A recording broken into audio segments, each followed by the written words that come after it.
ছাত্রদল বিএনপির রাজপথের লড়াইয়ের বড় সঙ্গী, যাদের ডাকে জেগে আছে ছাত্র রাজনীতির দীপ্ত প্রদীপ।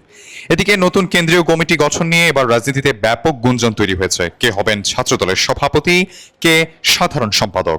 শীর্ষ পর্যায় থেকে সবুজ সংকেত পেলেই নতুন নেতৃত্বের নাম আনুষ্ঠানিকভাবে প্রকাশ করা হবে বলে দায়িত্বশীল সূত্রে জানা গেছে।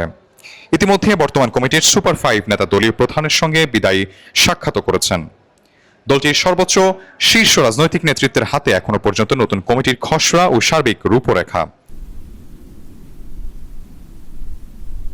সভাপতি পদে জোরালো আলোচনায় রয়েছেন বর্তমান সাংগঠনিক সম্পাদক আমানুল্লাহ আমান, যুগ্ম সাধারণ সম্পাদক মমিনুল ইসলাম জিসান, মোস্তাফিজুর রহমান, ঢাকা বিশ্ববিদ্যালয় ছাত্রদলের সাবেক সাধারণ সম্পাদক আরিফুল ইসলাম আরিফ, ছাত্রদলের প্রচার সম্পাদক শরীফ প্রধান শুভ এবং যুগ্ম সাধারণ সম্পাদক ফারুক হোসেন।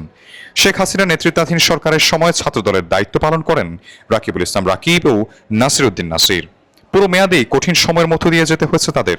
শেষ পর্যন্ত জুলাই গণঅভ্যুত্থানেও গুরুত্বপূর্ণ ভূমিকা রাখেন শীর্ষ এই দুই নেতা। বৃহস্পতিবার রাতে রাজধানীর গুলশানে বিএনপি চেয়ারপারসনের কার্যালয়ে বিদায়ী নেতাদের সঙ্গে এক জরুরি বৈঠক অনুষ্ঠিত হয়। এতে অংশ নেন ছাত্রদলের বিধায়ী কমিটির 5 নেতা, সভাপতি রাকিবুল ইসলাম রাকিব, সাধারণ সম্পাদক নাসির উদ্দিন নাসির, সিনিয়র সহ সভাপতি আবু আফসান মোহাম্মদ ইয়াহিয়া, সিনিয়র যুগ্ম সাধারণ সম্পাদক শ্যামল মালুম এবং সাংগঠনিক সম্পাদক আমানুল্লাহ আমান। বৈঠকে বিদায়ী নেতাদের বিগত আন্দোলন সংগ্রামের ত্যাগের ভূয়সী প্রশংসা করে নিয়ম অনুযায়ী নতুন প্রজন্মের হাতে নেতৃত্ব হস্তান্তরের সুস্পষ্ট বার্তা দেন বিএনপি চেয়ারম্যান তারেক রহমান।